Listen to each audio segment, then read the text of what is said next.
To our guy, Adam Schefter, each and every Wednesday here on Jen, Gabe, and Chewy. Good morning, Adam. Good morning, Gabe and Chewy. How are we doing? We're doing great, bud. How are you? How was your time in Green Bay? You know, it was really nice. We stayed at the Marriott Residence Inn there, and the people there that own the hotel are really tremendous, terrific, gracious hosts. Like literally driving ESPN people around themselves. Just really, really nice people. I like the draft when I'm just in my room making phone calls on the phone around the clock and I can order room service. I'm not like one of these Door Dashers and Uber Eats. I leave that to my daughter to handle for me. So when I'm there and there's no room service, I'm a little bit lost. But the people there made it a really great trip. The people in Green Bay were really nice. Weather was a little chilly for me, probably very normal for everybody else. I'm a little soft. The Pancake Palace in Green Bay was outstanding. Had a great breakfast there on Friday morning. So really nice trip. Adam, what was your take on Shador Sanders dropping to the 5th round? I know Mel and a lot of the other pundits had him going much earlier than that. What was your take on it? Well, what I'd say, Chewy, there are a confluence of factors that contributed to him going where he did. Number one, I don't know that he was rated as highly in the eyes of teams as he was in the public, number one. Number two, he did not have, by many accounts, a great pre-draft process. So, didn't throw at the Senior Bowl, didn't throw at the Combine, mishandled some of the interviews, didn't help himself there. You didn't have a ton of teams looking for quarterbacks. So the teams that were looking for quarterbacks made moves in other directions. So once the Titans draft Cam Ward and the Giants trade for Jackson Dart and the Saints go for Tyler Shuck, what's the rush for any of these teams to go get a quarterback? The one team that passed him up repeatedly that was interesting to me was the Pittsburgh Steelers. And obviously they're confident that Aaron Rodgers is going to come in there. And they didn't feel like they needed to do that. And when they had other needs that they needed to address. So it was one of these things. And of course, it did feel a little bit personal also.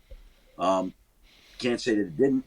But I think all these factors kind of merged together and gave us a player who sat on the ball longer than any player that we've ever expected to be picked higher and then sat longer. Like, and by the way, there's a reason that this was the second highest rated NFL draft in history, behind only the 2020 COVID draft when everybody's inside and there's nothing else to do but watch the draft. And it was because everybody was totally fascinated by where Shador Sanders. Let me tell you something. Friday night, within a 10-minute stretch, I got emails and texts from people in other walks of life that I never would have expected to hear from, all asking the same question: why hasn't Shador Sanders been picked, and where's he going? Like people in Hollywood, people in other sports, Really? people in music, like holy cow. I mean, it was pretty wild.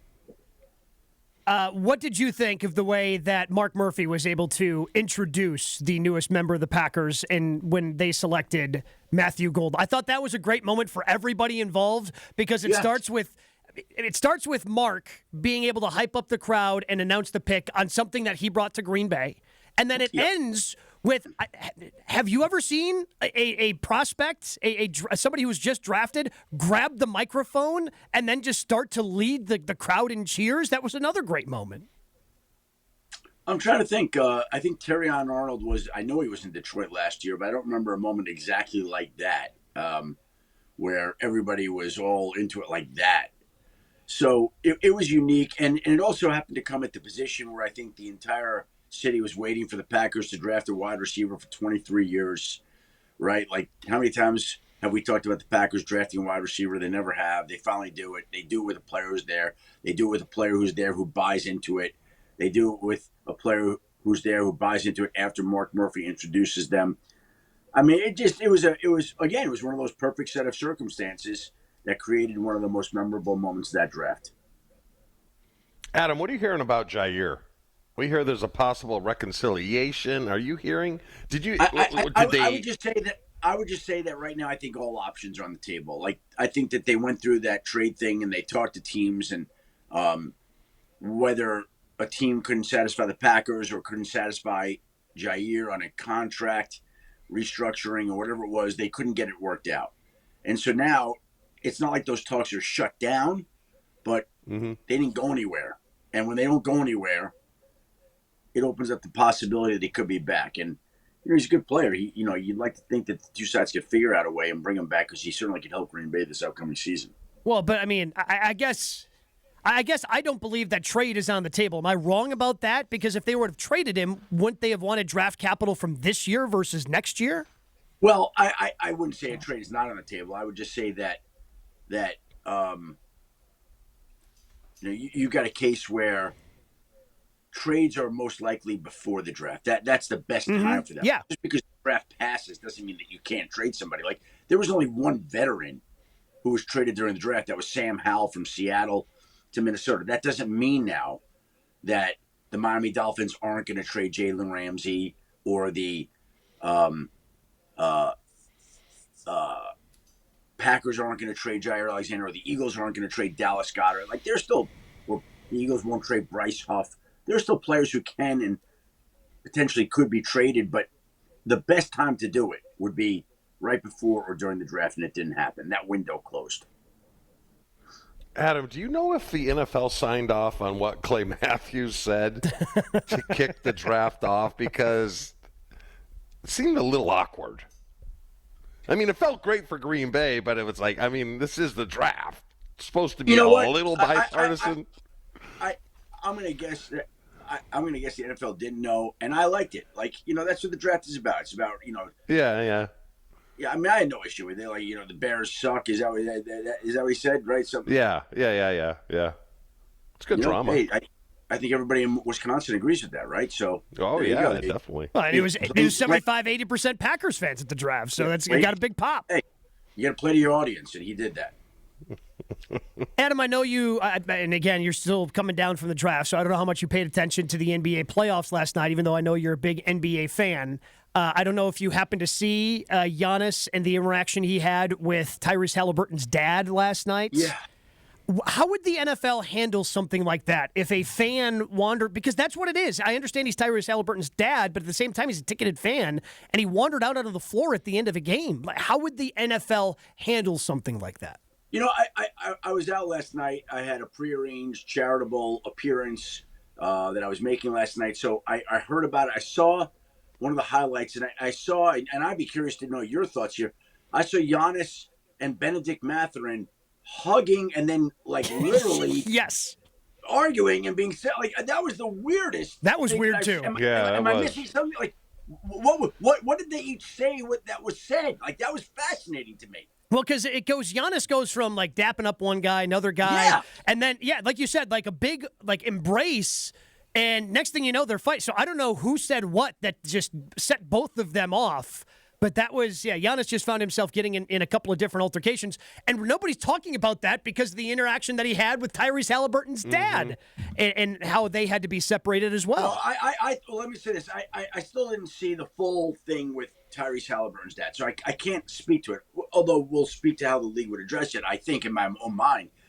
But I watched the replays of him and Mathurin, and I was like, that is one of the most fascinating things I've seen. Like, they literally go from hugging to being separated. So clearly somebody, and I'm going to guess it was Mathurin, said something that triggered Giannis. Like, that was wild. Yeah. And, if the father's coming on the game, my guess is the league would warn the father, hey, next time you do something like that, we're gonna ban you from coming to the game or something. Like I don't know. What are you gonna do to the dad now? Like, what can you do about it? Well, you should suspend him, because if it was a normal fan, obviously, not related to anyone on Indiana, right? He'd be, yeah. So I don't think there should be preferential treatment. Maybe suspend them for the next series home games, but they have to do something. They just can't, because it could have. I mean, I was sitting there, Adam, and you'll go back and watch the tape. I thought Giannis was going to headbutt him because they were forehead to forehead, and I'm like, oh boy, this isn't good. And if it was Bobby Portis, he would have. But I'm from the thing. You come into my office, and Adam, if you come You into would've my knocked him out, office Joey, on huh? a football field, I would have knocked him out. I would have Yeah. flat out, and I wouldn't have felt bad about it at all. And I don't think I would have been in the wrong. Well, maybe a little bit, but I don't know. Joey, I let me just ask you a think they have to What do if it something was, about what it. if it was me? What if it was me that came at you on the? You give me a hug. Oh, I right? would have gave you a big hug. I would have put you on my shoulders. That's what I thought. That's what I thought. Adam, have you been paying attention much to the golf? I know with all the draft all the draft stuff you've had to do. Did you pay attention last week? Who you got this week? Who do you like taking in this week's PGA Tour event? We haven't got to talk that's golf like recently. asking me, did I have time to eat last week? Okay. Okay, yeah, I'm checking on my golfer shots in between picks. Trust me. I mean, I don't miss that. Okay, Yes. I don't miss that. That's in fact, my daughter's going to the Jimmy Fallon show tomorrow in New York City. Her friend is bringing her for her birthday. I don't know how this happened. She said to me, we were at dinner last night. She said, "Guess who's going to be the guest on the Jimmy Fallon show tomorrow night when I'm there?" I said, "Who's that?" She said, "Rory McIlroy." I said, "That's pretty cool." Yeah, I'd like for her to bring me instead for and Sally's birthday. But that's the way it goes. So Joey gets Adam, to go for that. are we in a down period now? What's the next event? Are you going on vacation here? I mean, mini camps are the next thing. There's Well, no Chewy, you know what? big Here's the way that I view it. I always feel like the NFL draft in my world, in my universe, is the equivalent of final exams in college. Remember when you finish your final exams and you feel like just the weight of the world off your shoulders for the next 2 months or so? And you still have work to do over the summer because you get a summer job. You know, you'd be bussing tables or, pumping, whatever it would be. And I still got summer work the next couple of months. But it's nothing hardcore. Like, I got my podcast every week. We put out a fun podcast the last 2 days, one with 𝘾𝘃𝙀𝙀 and 𝘾𝙃𝘀𝙀 on Monday, and one yesterday that I really would – I think it's worth listening to, the Adam Schefter podcast. But so we got the podcast.